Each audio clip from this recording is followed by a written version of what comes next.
Hello guys, thusim ta khat nangai ki tawti. Ichi thusim mi so exam skip genin ahin sut ahin. Aman ahin sut bongbanga kahin sayding hi. Un thusim anapan tawti.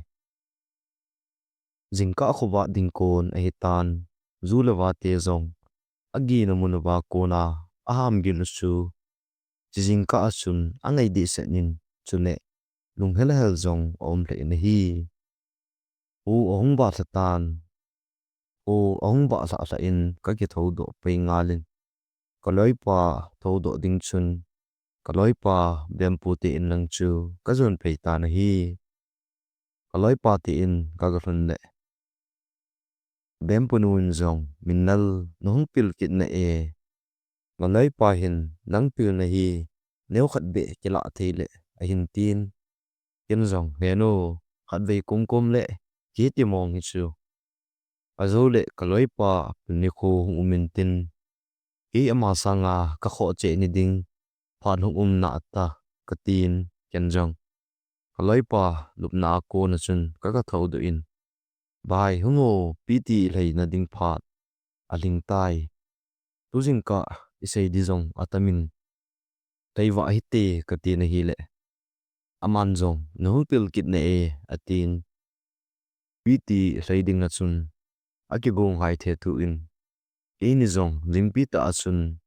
thinang lang achun kagalhei honin kalel hon bese ri chun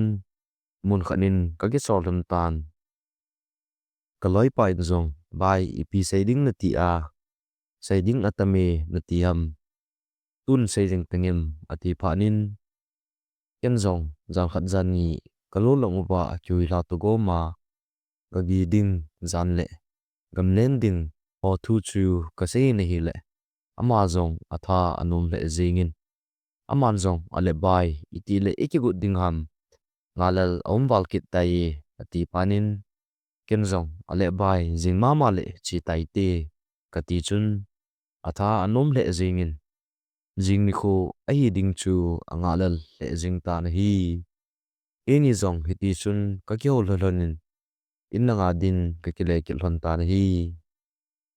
michinia chun ke ni zong ina chun to thei thei katang lonin mấy chẳng xịp thủ đinh à tầm dễ chun mấy chẳng xịp na chun cái lùm hiền hoàn tan zin khoa đinh chun cái cú san kom thần tan hi à zin khu ông mi to kilonin cái lối pa to cái này cái tiếp lần na bông chun zo sang na nga ngam bi ding cái ti lần na mun lang chu zin ka mata à cha te à khôn khonin cái ni zong cái mấy thằng lệ cái bộ lần cái bộ lần zo sang lang chu num nomin ka zon hlan tan hi aloi pa to ke ni zong kalel hlan ji chun ka ki chol pa pa ji hlenin hi le bilha lang pung di ton la chun ka zan gi hlan na ding mun chu ka ka lung hlan tan kalel hlan be se ji chun bilha an di ho ka ki un hlenin ichini zan chun hoima pot ta lo win lomin ka ki chol hlan tan zing ni khu ongi kit tan ken zong koloi pa ko ma chun aman an aho na ken gam kaga holding chun ka sei ni hi le ama zong ka sei chu anomin jingka kan ne hlon ding chun aki saboi la in ke chu gam holding a chun kagi na na ke pat na chun gam la thim ta khamin kaga chi do in hi ei zong gam ka het lo wang chun kamadan don na chun ka wa vai na hi le mu kan na hin sa hinum khat hi kamun ichi sa hi chu jingka khowa masanga hilai mona ana thlat hi dan chu ko hedo tan ken zong an chu izui han lang hi le sa hi chu kisado inte ka ti ji chun sa hinum chu kang kang a chun ka zui jin phachom hat bi ka zui zo hin ka ga la chun mi khat gam na a awa le le chu kamun hi le ken zong sa hinung hi case in kazui hilovin midang in zong azui hi katin ichimi pa kom lung chu ololin kazon peitan ama pa kom kagalun lun na chun mi pan zong boy kidang sana laimun nong jingin ipitu dana nusun rani ham ahin ti chun ken zong hepa sekhin nung khat kahin mua kahin zui le ilai mun hi kahin chot lut a hi nangin zong sakhin nung nahin zui pe ham kaga ti chun ni pan zong ai di poi mo a jingka an ding hola ungwa le ka hi e atin ki be chan to lang chu aven gamla chun awa le len kem zong kom no mun chu hoila hi ka het lo pa chun ni pa ko ma chun he pa yum na hi hoilang gam hitam ka hong ki pat na lang ka thei ta poi ai thei le hoila ko na hoilang zon lang hoilai mun ka hlun ding ham ki ho na hi lin ka ti na hi le ama pa zong boy nong ki pat do na lang ka hil ding le ilai mun hi nong chu lut ta lo ding a hi in la na sama lampi na kyol thuwa nong ki pat na lang na ga lun ta ya le na ngap cha phat le nong ki le ki the a hi ti chun alung ge la chun ki pa hin sakhi achan gut je a eisum sel a hi izi a chu hilai mun ka ki le ding mum lo a hi katin koi ma za lo ding chun apun to ka kop ta na hi le mi pan zong boy ipidia hi te chu lungyan la nei ham lai muna hi koi ma po nglu lo a hin ma hung lut ngal a hi ta zi a chu nang ding gen na ka sai a hi bo ve a hin ti sun ken zong itida na che pa hin ka lungyan ho zong a het a hi dem koi mi yim lom lom a hi ta dem ka ti na hi le mi pan zong boy wei che pen na ki lan ding ham in sei loi jin a hin ti chun ken zong he pa kong ke pat na chu na hil jing in ka ti chun mi pan zong a khot zong a chun kamung lang chu zang penin ei ko pi na hi le kamung lang chu ken zong a ve pe yin na hi le kong ke pat na langa ko na kong na chu nam so ke jin na hi le e zong ka ken mung hei pe pin ko lai pa na lang chu ka zon ta na hi ken zong lampi ka zot lai pe da sun ka vela thi ho chu ka sat pop so ke in ke ge la chu mi pa in ta hin ati wa nga chu lampi he the na dinga lampi mel chi na ka ki sip pe chu a hi aji chu ko loi pa kom ka thun ting sekhinung ka mu dan le sa om te ding chu se ya sakhi ga zan kit ding lung gel chu ka nei a hi e zong kong langa e bang sia pha sot ta zot pa chun amma ka loin ka loi pa kom chu ka ga lung tan e zong ka ga lun lun na chun ka loi pan zong bai itida na ga chi gam hlat khat to ham na hun gai na lo me a hin ti chun ken zong sakhinung ka mu dan le ilang muna chu sa om ding da ho chu ka sei pi chun ka loi pa bem pu zong atha anom le jingin jingka an nge loi za sa chu ga chan ding kalbo anga le le jing tan hi keinin zong jing an chu kanal hanin tun lang ta hin jingka a ka sekhinung zui malang chu ka zon than ta ni hi eni zong southim pi ka zo zo than lu hin van ong timin go zong zuding chun ong min a hi le ken zong a hi e bai go ong zu ga tan chile hitin go ong phat lang le ikile kit na phai lo ham ka ti sun bem pun zong bai buzu pe na sa I hol le pha hi aje chu sa khun mi mushan buzu zia amoza zi lo hi zia chu sa na le ikap te ding hi ati pha chun kem zong kolai pa tu sei chu kanil kal nung lo zi chun a hi zong le bai ichi zom ta hi ding ham nangap chat dipo le katin kem zong jingka a sekhinung ka zui na chu ka chi pi jing in hi chom khat lam ka zol than in hi le go zong ahung zu pe nga lin ji zom pe dinga ka kyol than a hi zi chun kama hon chu ka zon jing in eni zong mul khat hi ka ga lung than ta ni hi le lai mun chu jingka a zong ka mu kha lo nu mun khat ahin lai mun chu don le hampa sangta pa ke ahin amun rong chu ti ta a din lo hi zi chun te zong kalung adon manin bichimun chu ki palle jingka a mi pa to ki mu to na mun chu ki lung tan te ka ti zi chun aloi pa chu lai mun chu palding chun kalut pi ta na hi e ni zong kalut lon ni na hi le am pasang ta ta ho chu ke ngi sanga chun asaw zo in zi chun imasang chu iphet lo le ki chi the lo ding a hi zi chun a hi the dan danin kamasang lon ka ke phe ong lonin kaloi pa chu kapui ta na hi ti chun mun neu chakhat bo zo na ka ki gel han wang chun am pasang ta ta na mun chu ka khel the ram te hi be in a hi le e jang chu ima sai lo wa kom wang chun kalan le zingin ki no zeb le ki khel tan te katin ka ki no zeb wang chun amun chu ka khel the mo mo ton to pon e jong kalel wa be se pa na chun ka ga ada do in na hi le mun neu khat bo chu avia vela kan vel han a hi dan chu ka hin he do tan yam jong hei ha loi pa mun neu khat sunga hi ei kilim ngol han a hi tai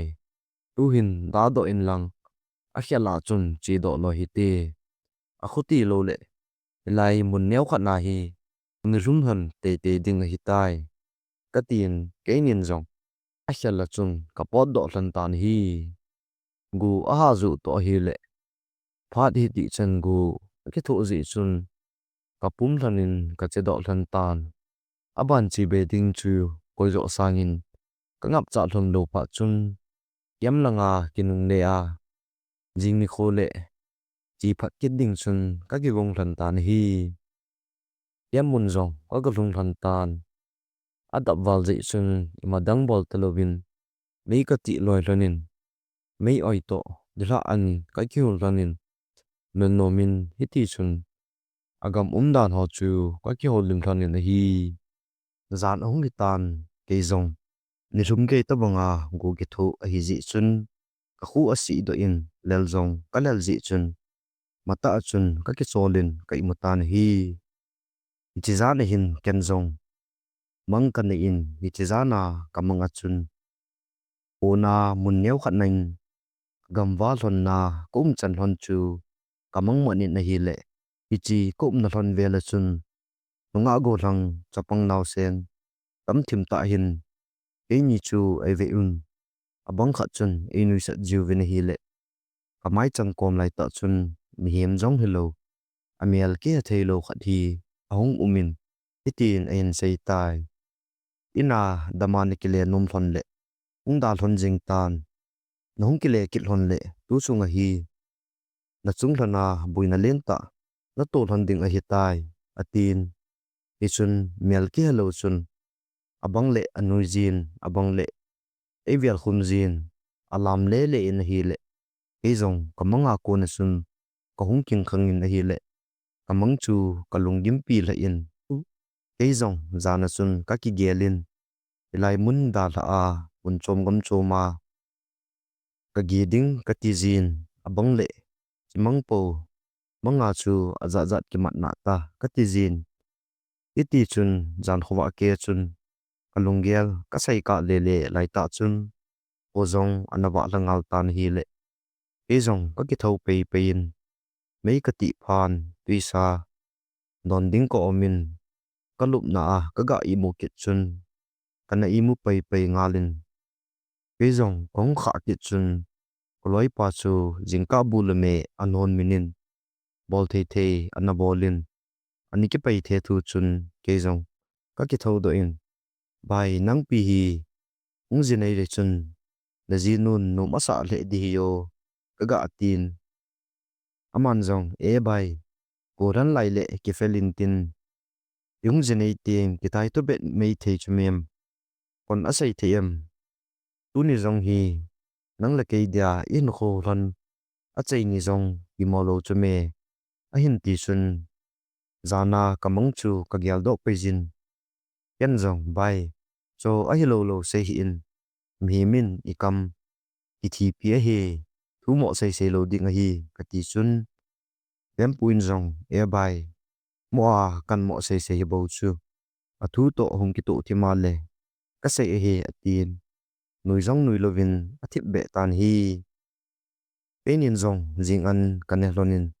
bai kon ding chun ka thalon to ka pot do kil hlon tan ichinya chu keinin zong sakhi chu ka te ding ka ti hlon ji chun amun chu agan te penin ka ga hlung hlon tan in la ichinya chun masa bangin imasa ka to hlon di pon iphat chun to na mun ding ka ki vet to hlonin igam na tim ma chun ka to hlon tan itia keini zong itile sakhi ahung ba da in kaka min ki pa te in lam ka ki le dam katia ka gyal lai ta chun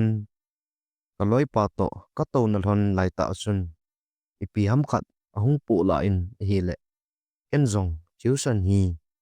madang hilowa ka nga jing se hi chu ung hi tan ti ka tin ka thala chun husan lang chu ka doi jing hi le nang la ko na chun sakhi chal lin ta khat ahung do chun ken rong sakhi in e hin mu le zamang in tin ka man ponte ka ti ji chun alu chang lai ta chu ka doi jin ka kap jing in hi le sakhi zong chu pu man lovin ake tang hlun chom khat chu ake se in athi pei ta na hi e zong ka tha nup to ka ke pa be se nin sakhi ka kap na lang chu ka del tho jing in amun ka ga hlun na chun sakhi anakizam hit lovin loi pa zo chu athal to analup khon chu ka ga mu na hi le e zong ke chat ta le lung dong ta chun ka loi pa long chu ka phong ta na hi le ka loi pa chu ololin ahung noi jin e chu mi lot de du chun e hin vet chu ka ti azabe se nin ka loi pa ka tu lai ta chu tul se nan ka nei na hi le aman zong hitin ain sei tai ung thon te hi in ka ti le nong te a tu hi na sei ngai lo ga ne ki sa na hi tai atin anui to pen na thoin kam la lang chun ake tol mang ta na hi ken zong koloi pa nung dal pe jing ding ka ti le kanunga ko na sun mim khanin chi hi lai jin na chi masanga na het ding thil tampi na lai je chi ho na het masanga na chi kha le e thi banga nang zong na tha diu hi ain ti sun e zong ka ga kinung hai le kanunga chu koi madang hilovin kaloi pa lagao chu ke mu thei ta hong kelang chu anahin ken zong bai itida na itia hi tho gimna itho jing hitam kati chun kaloi pon zong bai na hlon mun hi mu thei lo te gam thu pi pen mun chu a hin athu pi na ba na lai mun na hi hing na lo na ho zong nyau khat cha zong kela do thei lo a hin tin la einin zania chu ama ho dia thu pi pen pa cha iwa lu pi hlon ji a chu eini chunga hi chan hlung a hi a hin ti chun ken zong ipi na sei na ham iti a einin ama ho pa cha isu sit pi kha am kati na hi le zani sa langa mun nyau khat na iman pe hlona lampi ki su ong ding iti hlona ampa ho iwa lu hlona chu a hi chule ama ho lunghan na di sa chu ichi pa cha chu kum som zo le bo khat vei pa ji a hin ichi apa ni khwa ke pa na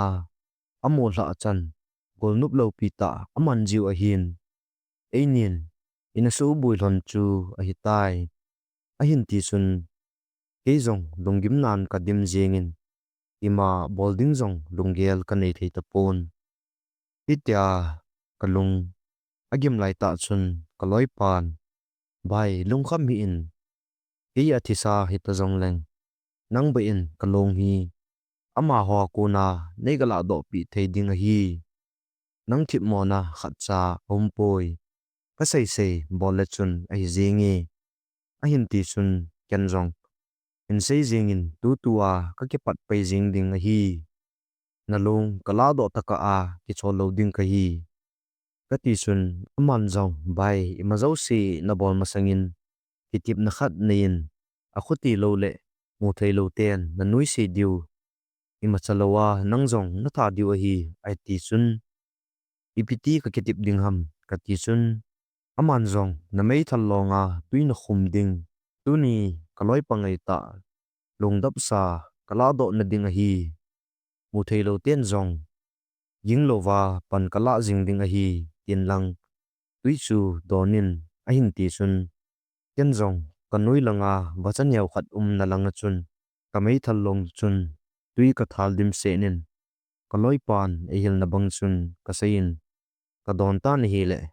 ka ko ma chun kaloi pa ahung kila kinin iti na in sei tai ti cha hin ko pi nai tun chin lang zania pa cha i wa lu hlon na panga chun zo khing mun na tin chi thing ka khat chun mun jang lai ta lang chu angat ding ke mun jang langa thing pa chun nakal ding ale langa anna do gop khat namu ding ti chu nan ke pu su ding thing phung chu na pu lu ding chi zo ting na do gop na pu chu na me gui sel ding ti chu mu thei lo te pa chale langa chu na the mang ding a hi a hin ti sun ken jong madang sei talovin mu thei lo te pa chale lang chu ka zon pe pe jin a hi le loi pan a sei bang mong a chun king phung chu kamutan ken jong ka loi pa sei bang chun ka bol ta ni hi le kam sunga chun hui ha nungin ahung nungin hi le ke jong thing phung khat ko ma chun ka be ta ni hi le ichi pa chale ya ko na chun ju chate tam ta hi ahung hlei met mu nun dan hi ichi zo khing hi mu thei lo tia dinga a hat naw chu ana hin chule ama hon mim khat a thau le ichi thing phung le langa chu ana koi ji uwa ana lop jiu chu a hin zo khing le langa thing phung na do gop chu madang hilova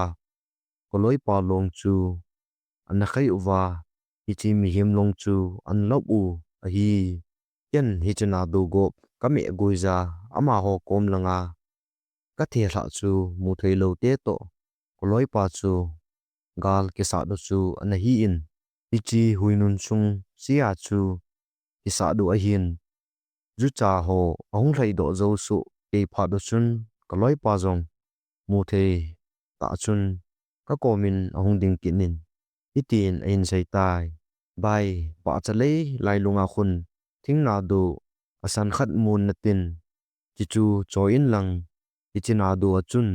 tui thalin lang kasa chan na thing phung bul achun kasung hlan ati pha chun ken jong koloi pan a sei bang chun ka bol ta na hi le wi ha nungin ong nungin a hi le koloi pa long chu thing phung noi achun athal to analumin ken jong bai itile itia hi nom jing ham kati sun aman jong hitin ein sei tai iki khan hlon zo minute som zo hin ka to na ting phung ba ko na chun ju cha khat hi ahung phain katan ahung pe a ko na ting phung a ko na ka ki ta hla chu ka ta sa hi ama hon aman cha uwa nang ko ma sekhe mela hung a hi masa a sakhenung namu chu mu thei lo tia dinga aho sapu a hin mial hello upakhat namu chu koi madang hilowa hilatel a gamveng pa chu a hi ati zo zo achun kaloi pan jong bai tu hi ke athi sa ka hitan ka ta sa sunga luding ki jong leng thei talo a hitan kalong hi phate chan inmun nei na hlut pi inmun na hlut to ka a na ko ma mu thei lowa ko pi jing ngai atin puiza ku na chun ololin aleng mang ta na hi ken jong koloi pa long to ka thalhon to ka kem hon lang chun ka pu phaijin kalup na hlon na chun kalup sa in